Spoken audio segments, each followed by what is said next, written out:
Joining me now is Eric Schmitt, Missouri Attorney General, candidate for U.S. Senate, and Texas Lieutenant Governor Dan Patrick. Attorney General Schmitt, you filed an amicus brief, I know, in support of Coach Kennedy.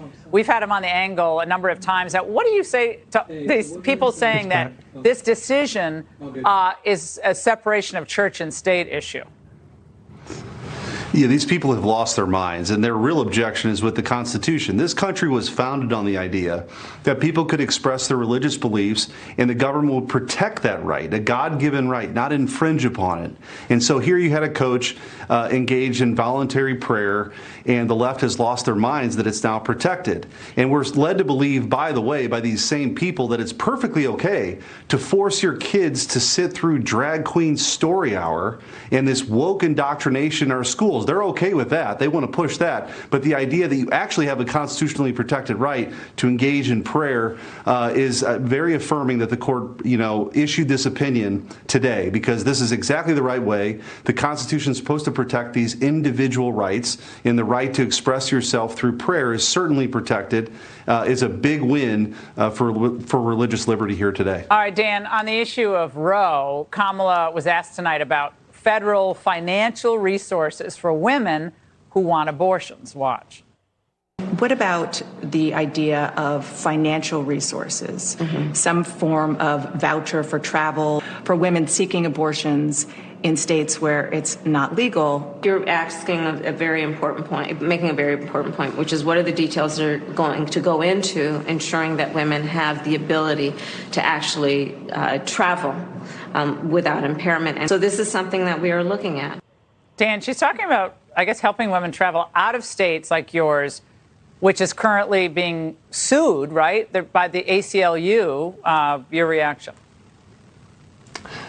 This is a culture of death in this administration, Laura, and now they want to give a voucher to go take the life of a baby.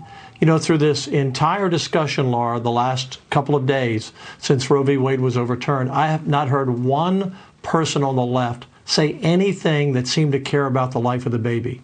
I haven't heard one person say, we wish every baby was born.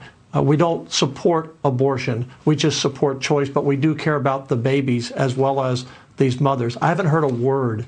They talk about these innocent babies in the womb as if they're not human, as if they don't even exist. Oh, they don't think they are It's human. Absolutely sickening, this culture of death. They don't think they are human. And General Schmitt, Senator Warren wants to carve out spots on federal land for abortion providers.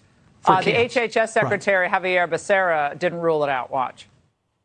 There are a number of conversations on any number of options that can be out there. We will certainly take a close look, as we made a commitment some time ago, months ago, as we were planning for whatever might come from the Supreme Court. We will take a look at every option to make sure a woman has access to the care that she needs. General Schmitt, is this a pop-up abortion tents outside of Glacier National Park? What are we talking about? Yeah, look, Justice Alito had it right that the day that the Roe versus Wade decision was handed down, it was on a collision course with the Constitution.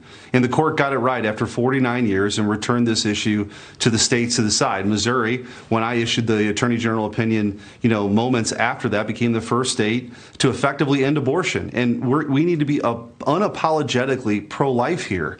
And the idea that the left is going to continue to, come up with these crazy ideas, continue to try to intimidate justices. Let's not forget, and we ought to have hearings. The January 6th hearings right now are a total joke. We ought to actually have hearings about, Chuck Schumer encouraging violence, people actually violating federal law, trying to intimidate justices to change their minds, an assassination attempt against Justice Kavanaugh. This is third world banana republic stuff. It's serious, but the left, there's no law, norm, or rule they're not willing to break to get the desired outcome. Now, it's crazy. It's an intimidation game, and they're not going to stop until they're stopped by law enforcement and there's real repercussions.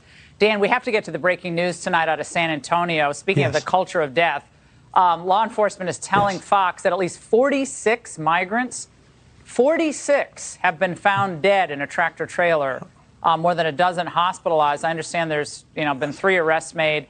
What can you tell us tonight? This is the cost of Joe Biden's open border, though, I can tell you that. This is more death on the hands of the president. I can't think of anything worse Laura, than these people in that 18-wheeler suffocating, the heat going to 130 degrees or more, trying to climb out desperately, and they died.